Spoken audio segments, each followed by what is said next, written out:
twitter.com এখানে Google play store থেকে people studio app download করে শুনতে পারবেন। টিভির ব্যস্ততার কারণে আমার একটু আসা কম হচ্ছে। ইনশাল্লাহ রেডিও আমার প্রিয় জায়গা। রেডিওতে আমার অনেক লিসেনার আছে যারা আমাকে ভালোবাসে। অনেক চেঞ্জ হয়েছে, অনেক নারী পুরুষ এই আমার আলোচনার মধ্য দিয়ে, প্রশ্ন উত্তরের মধ্য দিয়ে। এজন্য রেডিওকে আমি ভালোবাসি। একটু টিভির ব্যস্ততার কারণে আমার আসা হয় না।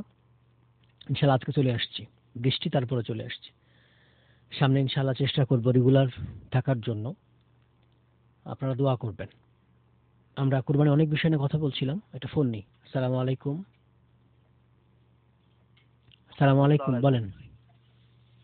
হুজুর, হ্যাঁ হ্যাঁ বলেন।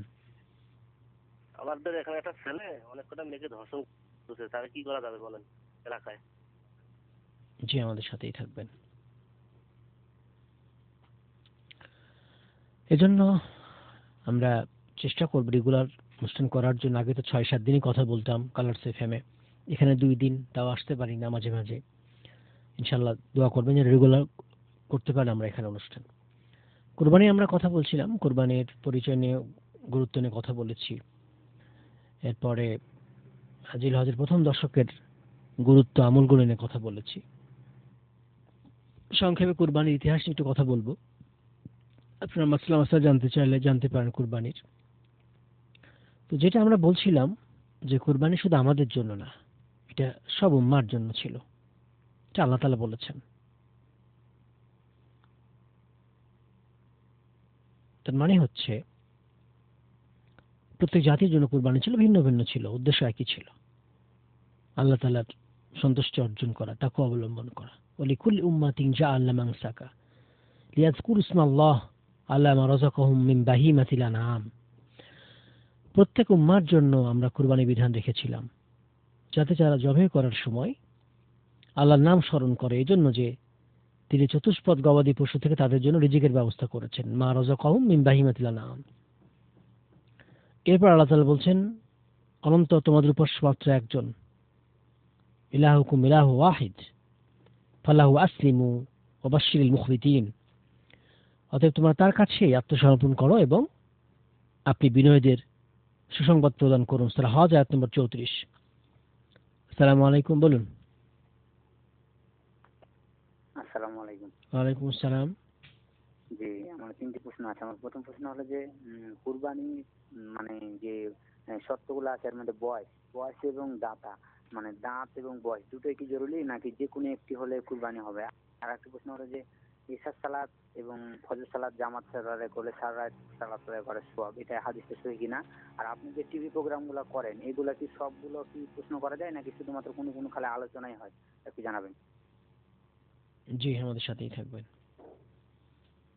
আসসালামু আলাইকুম, বলেন। জি বলুন। জি, প্রশ্ন করবেন।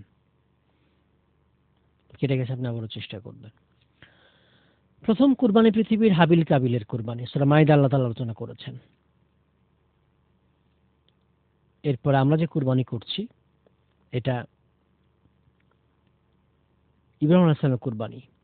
আল্লাহ তাআলা সূরা সফফাতে অনেক আয়াত আলোচনা করেছেন, 102 থেকে 8-9 পর্যন্ত। এটা সুন্নাত ইব্রাহিম বলা হচ্ছে, আল্লাহর রাস্তায় কুরবানি করা, যেটা মুকিম, বাসা, মুসাফির সব অবস্থায় পালন এই বিধানটা। রাসূলুল্লাহ সাল্লাল্লাহু আলাইহি ওয়াসাল্লাম মদিনায় ছিলেন 10 বছর, 10 বছরই কুরবানি করেছেন। এই কুরবানি সম্পর্কে আল্লাহ তাআলা বলছেন, ফালাম্মা বালাগা মাআহু সাইয়া ক্বালা ইয়া বুনাইয়া ইন্নী আরা ফিল মানামি আন্নী আযবাহুক ফানজুর মাযা তারা ক্বালা ইয়া আবাতি ফাআল মা তু'মার সাতাজিদুনি ইনশাআল্লাহু মিনাস সাবিরিন। যখন সে ইসমাঈল তার পিতার সাথে চলাফেরার বয়সে পৌঁছালো, তখন তিনি ইব্রাহিম তাকে বললেন, হে বৎস, আমি স্বপ্নে দেখেছি আমি তোমাকে জবাই করছি, অতএব বলো তোমার মতামত কি? ছেলে বলল, আব্বা, আপনাকে যে আদেশ করা হয়েছে তা আপনি পালন করুন, ইনশাআল্লাহ আপনি আমাকে ধৈর্যশীলদের অন্তর্ভুক্ত পাবেন। সূরা সফফাত আয়াত নম্বর 102। এরপর আল্লাহ তাআলা ধারাবাহিক আলোচনা করেছেন, ফালাম্মা আসলামা ওয়া তাল্লাহু লিল জাবিন ওয়া নাদাইনাহু আয়া ইব্রাহিম قد صدقت الرؤيا إنا كذلك نجزي المحسنين إن هذا لهو البلاء المبين وفديناه بذبح عظيم وتركنا عليه في الآخرين। পিতা পুত্র আত্মসমর্পণ করলো, ছেলে বাবা আত্মসমর্পণ করলো, পিতা পুত্রকে উপর করে ফেললো। তখন আমরা ডাক দিলাম ইব্রাহিমকে, ইব্রাহিম নিশ্চয় তুমি তোমার স্বপ্নকে সত্যে পরিণত করেছো, তুমি তোমার স্বপ্নকে সত্যে পরিণত করেছো। এভাবে আমি সৎকর্মশীলদের পুরস্কার দিয়ে থাকি। নিশ্চয় এটা একটা সুস্পষ্ট পরীক্ষা ছিল, আমি তো জবেও চাইনি, সুস্পষ্ট পরীক্ষা ছিল। আর আমরা তার পরিবর্তে দিলাম, ইসমাইলের পরিবর্তে দিলাম মহান জীব বিধিহীন আযীম, এবং আমরা এটাকে অর্থাৎ কুরবানির প্রথাটাকে রেখে দিলাম পরবর্তীদের জন্য, কুরবানির প্রথা রেখে দিলাম পরবর্তীদের জন্য। ইব্রাহিমের উপরে শান্তি বর্ষিত হোক। এরপর আল্লাহ তাআলা বলছেন সালামুন আলা ইব্রাহিম, ইব্রাহিমের উপরে শান্তি বর্ষিত হোক। সূরা সফফাত 109 পর্যন্ত। ইব্রাহিম আলাইহিস সালাম 86 বছর বয়সে ইসমাইলকে পেয়েছেন হাজেরার গর্ভে, 99 বছর বয়সে পেয়েছেন ইসহাককে সারার গর্ভে। তিনি 200 বছর বেঁচে ছিলেন। ফাররা বলছেন ইসমাইল আলাইহিস সালামের জবের সময় কুরবানির সময় বয়স ছিল 13 বছর। ইবনে আব্বাস রাদিয়াল্লাহু আনহু বলেন ওই সময় তিনি কেবল সাবালকত্বে উপনীত হয়েছিলেন। পিতা স্বপ্নে দেখলেন তিনি বৃদ্ধ বয়সের একমাত্র সন্তান ইসমাইলকে কুরবানি করছেন। তখন ইসহাক আসেন, ইসহাক আরো পরে 11-12 বছর পরে, 13 বছর পরে। নবীদের স্বপ্নে ওহী হয়, তাদের চোখ ঘুমালে অন্তর ঘুমায় না। ইব্রাহিম আলাইহিস সালাম 3 দিন স্বপ্ন দেখলেন। প্রথম রাতে স্বপ্ন দেখলেন, ঘুম থেকে উঠে ভাবলেন কি করবেন। এজন্য প্রথম রাতকে 8ই জিলহাজ ইয়ামুত তারবিয়া বলা হয়, স্বপ্ন দেখার দিন। দ্বিতীয় রাত পুনরায় একই স্বপ্ন দেখলেন। তিনি নিশ্চয়ই বুঝতে পারলেন এটা আল্লাহর পক্ষ থেকে নির্দেশ। এজন্য এই দিনটাকে 9 জিলহাজ ইয়ামে আরাফা বলা হয়ে থাকে, ইয়ামে আরাফা বলা হয়ে থাকে, নিশ্চিত হওয়ার দিন। তৃতীয় দিনে তিনি পুনরায় একই স্বপ্ন দেখলেন এবং কুরবানি করার সিদ্ধান্ত নিলেন। এজন্য এই দিনটাকে এমন নাহার বলা হয়, কুরবানির দিন বলা হয়ে থাকে। এই সময় ইব্রাহিম আলাইহিস সালাম শয়তানকে 3 বার, 3 স্থানে 3 বার 7টি করে পাথর, 3 বার 3 স্থানে 7টি করে পাথর নিক্ষেপ করেছেন, ছোট পাথর কঙ্কর। এখন হাজিরা যেটা সুন্নাহ অনুসরণ করে থাকে, শয়তানের বিরুদ্ধে কঙ্কর নিক্ষেপ করে থাকে। এর প্রত্যেকবার আল্লাহর বরত্ব ঘোষণা করে, আল্লাহু আকবার বলে আল্লাহর বরত্ব ঘোষণা করে থাকে। ইবনে আব্বাস রাদিয়াল্লাহু আনহু বলেন ইব্রাহিম আলাইহিস সালাম ছেলেকে কুরবানির প্রস্তুতি নিলেন, তাকে মাটিতে উপর করে শুইয়ে দিলেন। এমন সময় পিছন থেকে আওয়াজ এলো, ইয়া ইব্রাহিম কদ সাদ্দাকতা রুইয়া, তুমি তোমার স্বপ্নকে সার্থক করেছো। ইব্রাহিম আলাইহিস সালাম পিছনে ফিরে দেখেন একটি সুন্দর শিংওয়ালা এবং চোখওয়ালা সাদা দুম্বা, সুন্দর শিংওয়ালা চোখওয়ালা সাদা দুম্বা। কাবসুন আবিয়াদুন আবিয়াদ আকরানু আয়ুন দাঁড়িয়ে আছে। সুন্দর শিংওয়ালা চোখওয়ালা সাদা দুম্বা দাঁড়িয়ে আছে। অতঃপর তিনি সেটা মিনা প্রান্তরে কুরবানি করলেন সাবির ঢিলার পাদদেশে। ইবনে আব্বাস রাদিয়াল্লাহু আনহু বলেন এজন্য আমরা কুরবানির সময় অনুরূপ ছাগল দুম্বা খুঁজে থাকি। তিনি বলেন ওই দুম্বাটা ছিল হাবিলের কুরবানি, যা জান্নাতে ছিল, যাকে আল্লাহ তাআলা ইসমাইলের পরিবর্তে ফিদিয়া দিয়েছিলেন। ইব্রাহিম এই কুরবানিটি ছিলের ফিদা হিসাবে কুরবানি করলেন এবং ছেলেকে বুকে জড়িয়ে নিলেন। ইব্রাহিম আলাইহিস সালাম ইসমাইলকে বুকে জড়িয়ে নিলেন।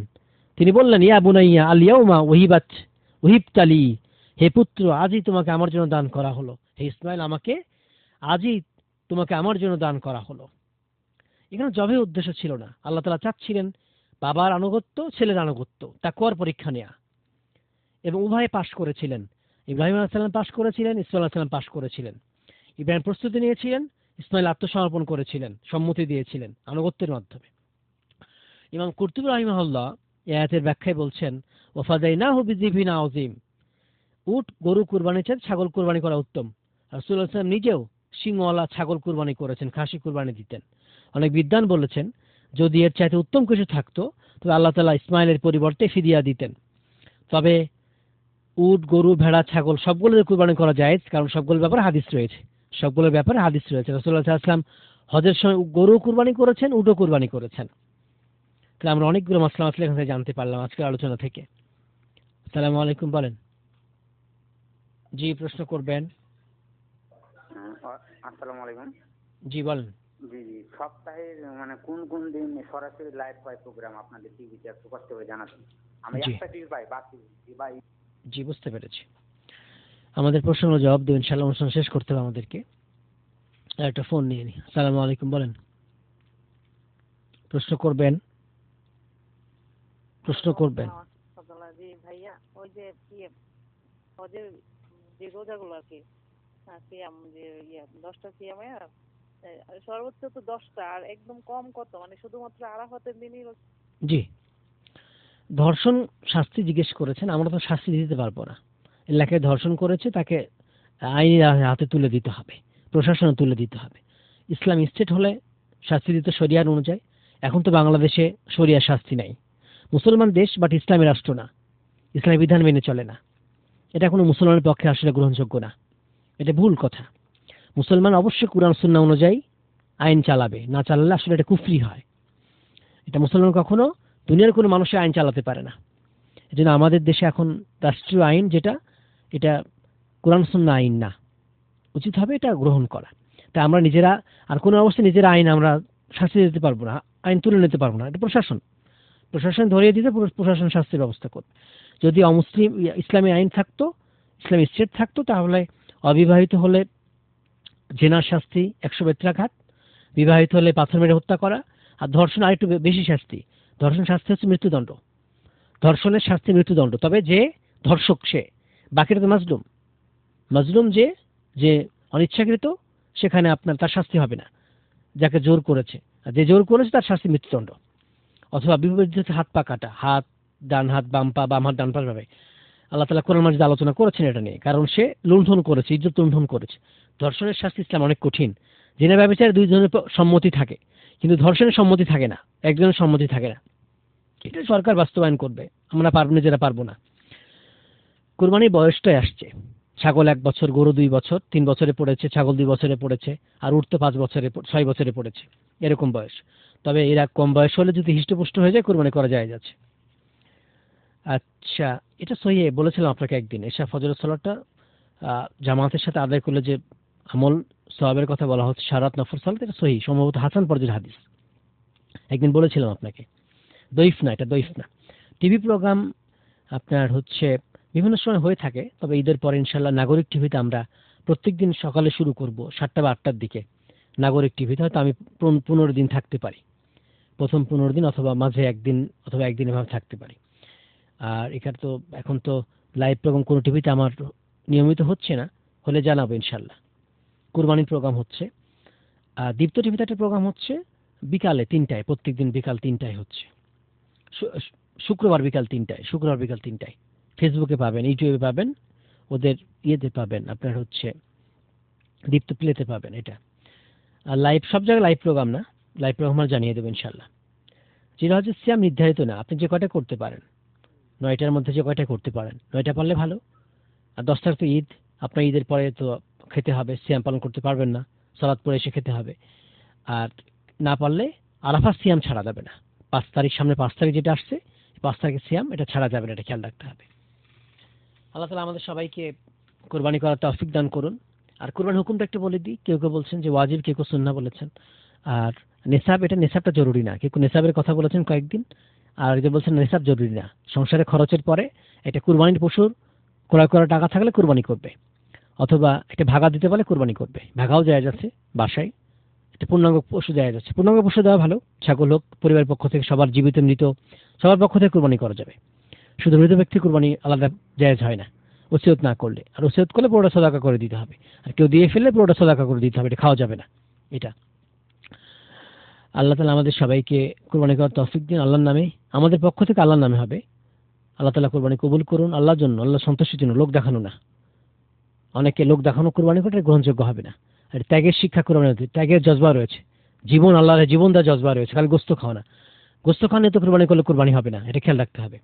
আপনি গোস্ত তো খেতেই পারবেন, নিয়ত গোস্ত খাওয়া হলে কুরবানি হবে না।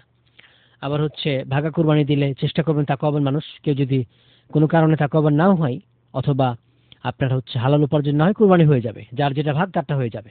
কারণ এক একটা ভাগ একটা ছাগলের মতো, এক একটা ভাগ এক একটা পূর্ণাঙ্গ ছাগলের মতো। এটা যদি কেউ বলছেন কারো কুরবানি হবে না, এই মতটা ততটা সহি নয়। সহি হচ্ছে আলাদা আলাদা কুরবানি হয়ে যাবে, কারণ এক একটা ভাগ এক একটা ছাগলের মতো। আজকে অনুষ্ঠান শেষ করছি, কথা আগামী পর্বে ইনশাআল্লাহ। সে বলতে আল্লাহ তাআলা আমাদের ভালো রাখুন, সুস্থ রাখুন, সুন্দর রাখুন। এই জিলহজের প্রথম দশকে বেশি বেশি আমল করার তৌফিক দান করুন, আমাদের কুরবানি কবুল করুন, আমাদের ইসলামের সাথে থাকার তৌফিক দান করুন। আমাদের যারা হজে যাচ্ছেন, বিশ্ব মুসলিম যারা হজে যাচ্ছেন, তাদের হজগুলো আল্লাহ তাআলা কবুল করুন, হজ মাবরুর দান করুন। আমিন। আসসালামু আলাইকুম ওয়া রাহমাতুল্লাহি ওয়া বারাকাতুহু। 91.6 FM. Allah